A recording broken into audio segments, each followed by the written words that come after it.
Dorothy Malone as Constance Mackenzie. Warner Anderson as Matthew Swain. Ed Nelson as Michael Rossi. And Mia Farrow as Allison Mackenzie.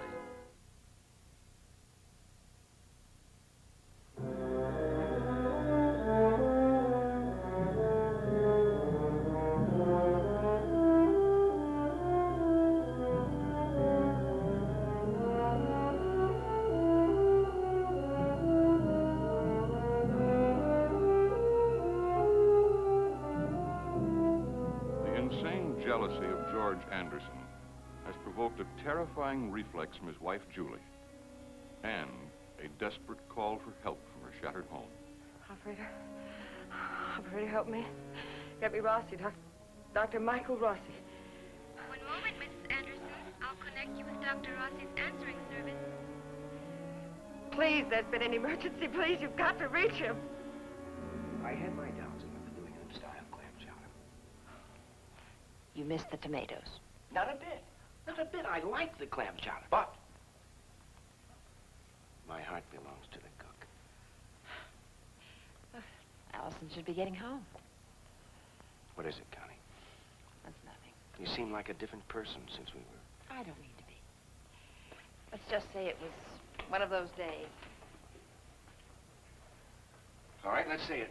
But last night followed one of those days, and we didn't seem to care about it, did we? No?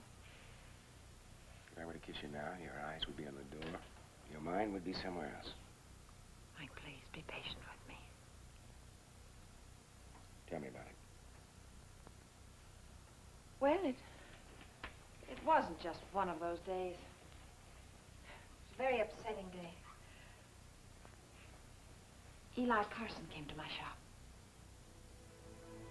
He talked about Elliot. Like there's so much you don't know about Peyton Place. I want to learn.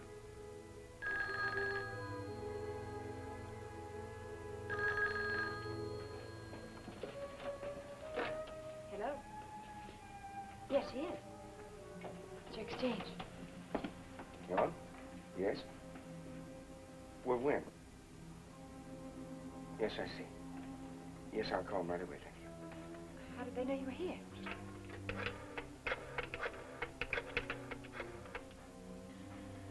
They call Laura Brooks, and she... Hello, this is Dr. Rossi. Yes. Well, when did this happen? Well, listen, please... Well, just... Please try and stay calm. I'll come right over. Yes, right away. There's been some trouble at the Andersons. Julie. Did he hurt her? It wasn't Julie, Connie. George is hurt. I couldn't tell from what she said over the phone. Poor Julie. I'll call you, Oh, hello, Dr. Rossi. Oh, hello, Allison. How was your movie? Oh, it was fine, except the ending was so sad. Did you ever fight with Dr. Rossi? No, of course not. Men don't just storm out over nothing. He's a doctor, Allison. He had an emergency call. Did you like the movie? I don't know. Oh, that's a strange thing to say. Well, I enjoyed it, but I'm just not sure whether I liked it. It was one of those endings where he and she's reaching out for him, and just as they touch... Well, I must admit I cried. Funny thing, in movies there's always an ending. A happy one or a tragic one. But in real life, people have to go on living, getting older. They become middle-aged and utterly uninteresting. And still they have to put up with one another. What you choose when you're young, you have to live with the rest of your life, one way or another. Life isn't romantic. Isn't it sometimes? Sometimes don't people fall in love and feel romantic? Does that always have to change? I don't know.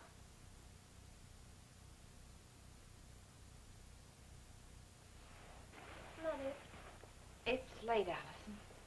I knew you were going to say that. Mother, would this have changed? If he hadn't died, would you still be in love with him? I hope so. But there's no use wondering. It's past. What is past, Mother? Don't you live with a memory? A very private memory? You never really told me very much about him. I've always answered your questions. If I were to write down everything I knew about him, it wouldn't even fill a page. What's gotten into you tonight, Allison? Mother, are you in love with Dr. Rossi? Are you thinking of marrying him? Why do you ask? It's a natural question. Is it? I haven't known him very long. Oh, I'm not objecting. To what? Objecting to you're getting married again. To Dr. Rossi or anyone else. Well, there's no one else. Mother, stop treating me like a child. This doesn't concern you, Allison. My feelings concern you, and your feelings concern me, and that's the way it should be. You see, I'm changing, and everything's changing around me. And I want to understand what's happening. I have to. I must. And you have to let me understand what's happening around me and to me. There's a wall around this house, and I have to look over it. And maybe I have to climb over it. And maybe you do too. There is no wall around this house. Oh, yes, there is, Mother. You just told me there is.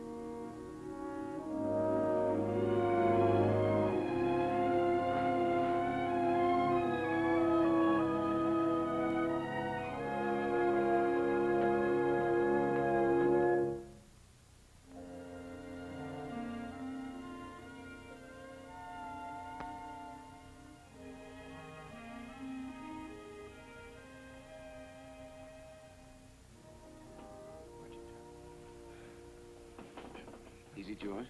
Where's Julie? Julie? She's right outside. Julie? She's right outside. Just relax, George. Where am I? You're at the hospital. Julie? She called me, George. We brought you down here. Julie? Easy, George. Easy. Easy, George. There's nothing symptomatic.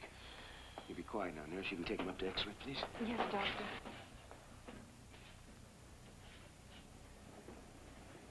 I want a complete skull series made.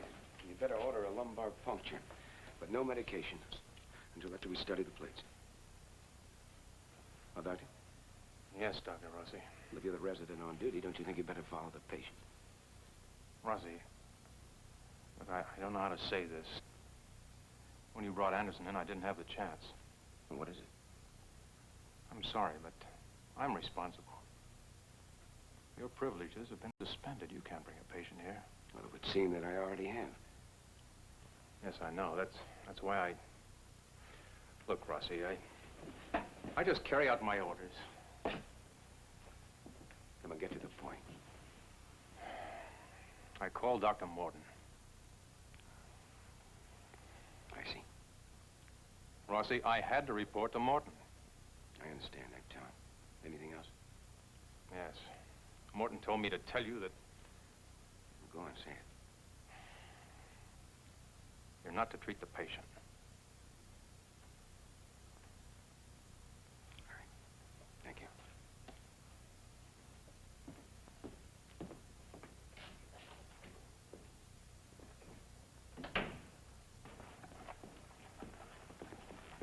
Well, he's going to be all right. I still have some tests to run, but I think he's going to be fine. Are you sure, Doctor? No, just about. As a matter of fact, it's not George I'm worried about, Julie. It's you. George is dangerous. He's dangerous to himself. He's a danger to you. I'm going to keep him here tonight and in the morning. I've telephoned Constance Mackenzie. She's waiting for you at her house. I don't even know Connie that well anymore. I can't go to her house. She wants you there. I don't want you to be alone tonight. Sit down.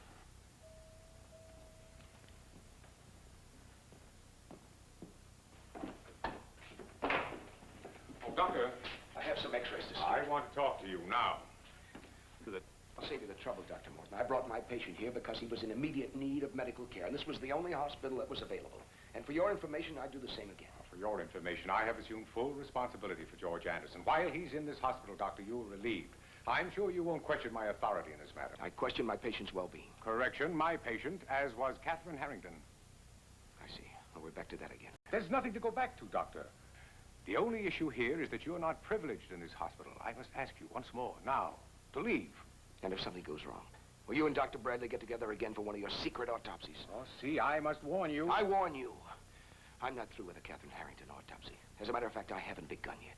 I'm not impressed by your threats. Or the truth, for that matter. There is truth here, Doctor. The truth about you and Dr. Bradley. The truth about that autopsy. I'm not threatening you, I'm telling you. You're going to hear the truth, believe me. All of it. Just a minute.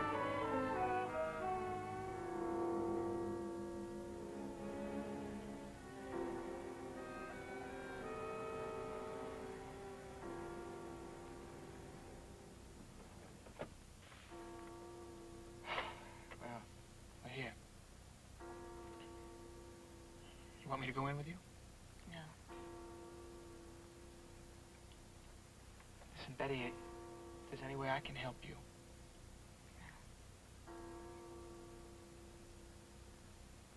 I'll wait for you.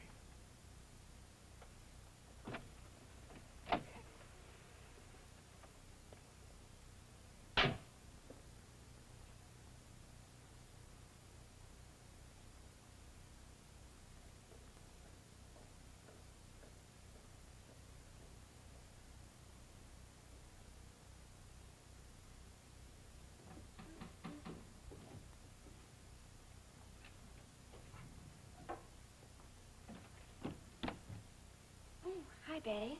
Hello, Allison. Oh, won't you come in? Thank you.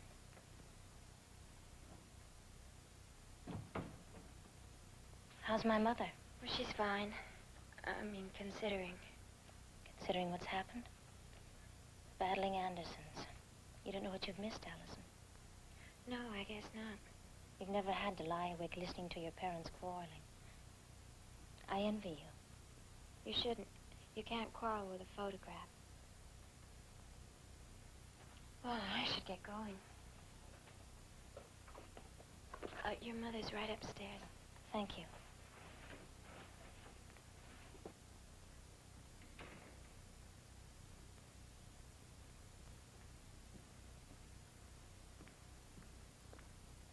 Hello, Rodney. How are you? I'm okay, Allison. You've missed senior English. I know your class schedule by heart. I still do.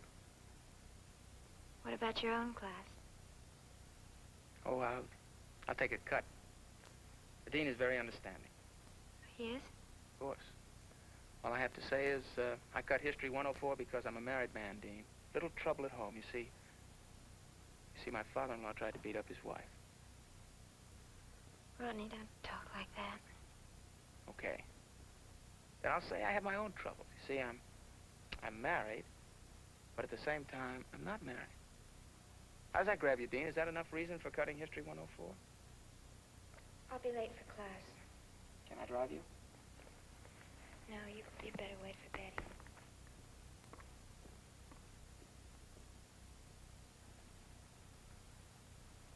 How'd it happen? He was drunk. He's been drunk before. Not like this. I was afraid he was going to kill me. Betty, your father isn't well. Now what are you saying? I'm saying he isn't well. He's sick? Oh, yes. What made him sick?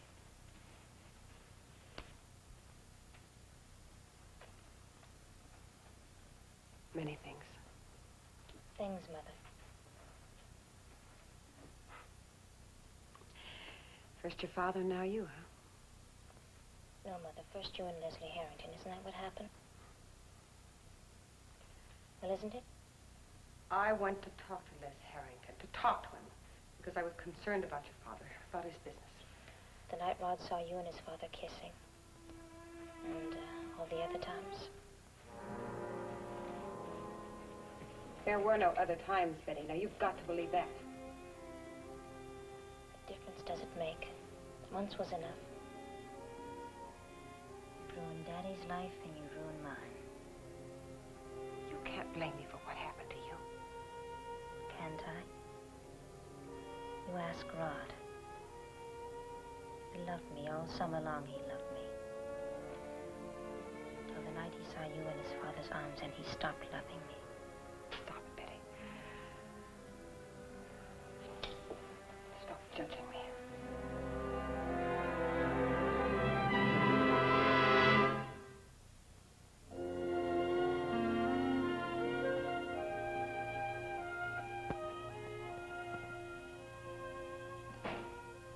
I'll be with you in a minute.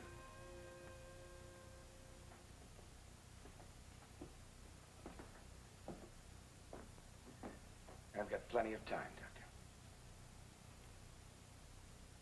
Does Dr. Morton know that you come back here in the You hospital? know, that's enough.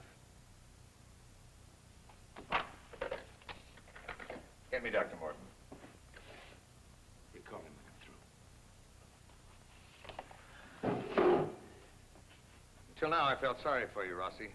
You made a mistake. You don't know how to accept the consequences. Still, I felt sorry for you. Now I no longer care. I'd like you to leave the laboratory. I've got work to do. Now, you listen to me. I'm fighting for my professional life. Do you understand that? Do you think I'm going to take this lying down?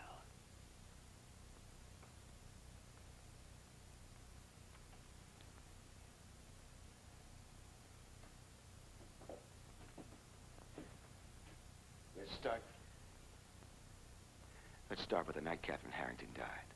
Upstairs in the operating room. Haven't we been all through this before, Rossi? You performed the autopsy and you decided Dr. Morton was right and I was wrong. Those are facts. I'll tell you what the facts are. You performed the autopsy, all right, but you performed it in secret. Dr. Shimner was waiting. He was standing by, ready to assist, and you deliberately excluded him. Are you suggesting... I'm not suggesting anything. I'm telling you. You performed the autopsy alone, against procedure. And also against procedure, you deliberately destroyed the tissues. All of which I had a professional and ethical right to do. Professional and ethical right.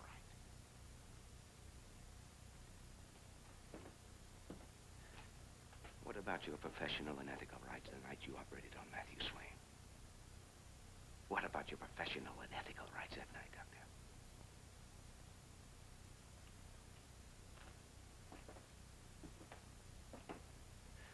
5 years ago in this hospital.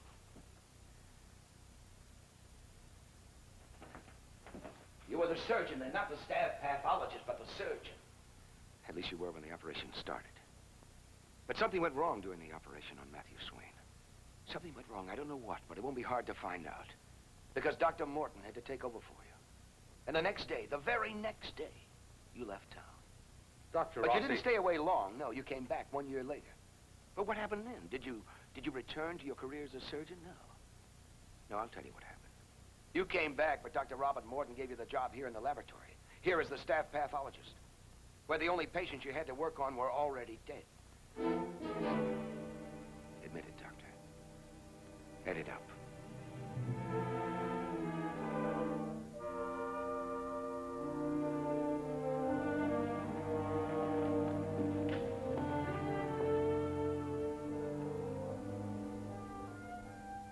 You will.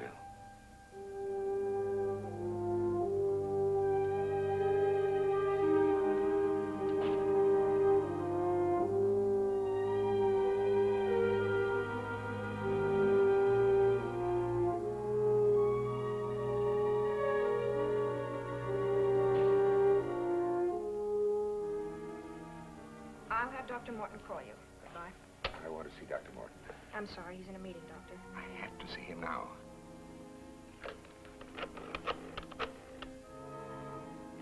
Dr. Bradley is here. Well, I'm in a meeting. Can he wait? Tell him it's urgent. I must see him now.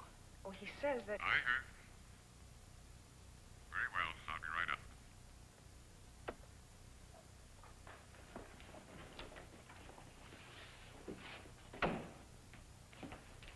What is it, Joe? I'm in the middle of a meeting.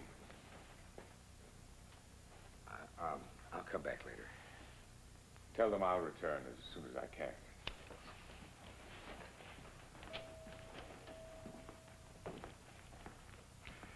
Now, what's on your mind?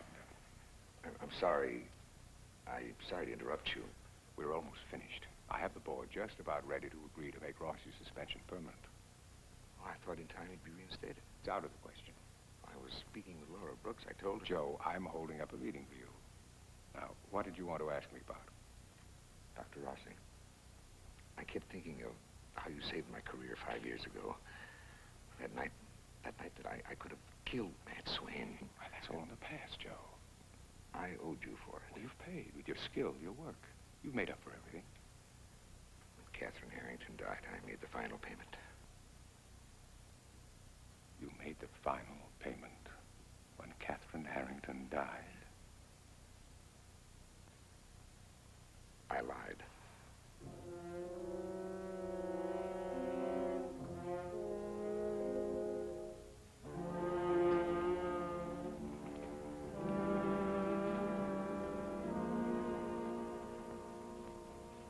Lied to the board. Rossi's diagnosis was correct.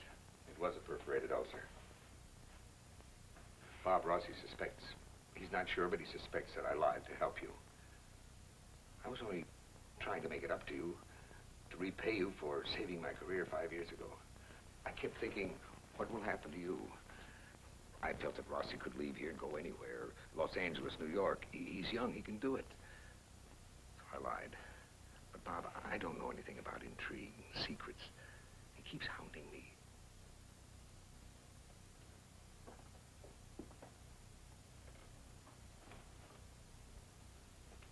Say something. It was a strange and difficult thing you did, Joe. If the situation were reversed, I wonder if I would have done the same thing. I destroyed that man. Don't you understand that? I destroyed him. He doesn't destroy so easily. The tissues, Joe, the pancreas and the ulcer, did you, in fact, destroy them? Yes. Then, in the absence of your own admission, that might never become known. But I am admitting it. To me, if you thought of the consequences, Joe, the consequences to yourself, you'd have to be dismissed. I suppose so. It's certain. And as for myself... Well, I'll explain. You didn't know. How could you do this? How could you betray a trust? Well, to protect your I reputation. didn't ask for your protection. An autopsy is supposed to reveal the truth. I was certain this autopsy would vindicate me. Vindicate?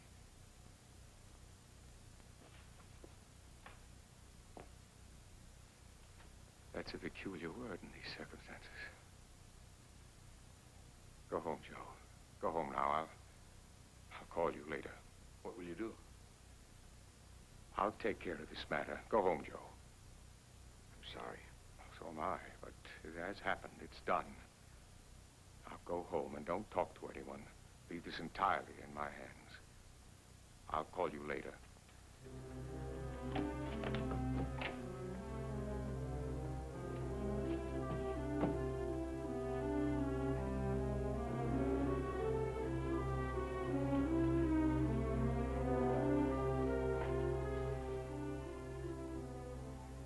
Dr. Morton, they're waiting for you. The board, they're waiting for you. If anyone asks for Dr. Bradley, anyone, you don't know where he is. That goes for everyone. Nurses, MDs, orderlies,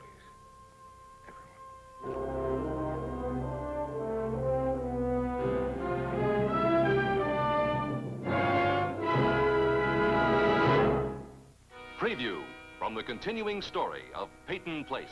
Are you going to say Catherine was unbalanced? She had a doctor. Dr. Morton's word may not carry enough weight either. What do you mean? The patient has died. Why? Because I saw something you didn't see. I fail to see what bearing that has. You fail to see because you don't want to see. Doesn't that go against the grain?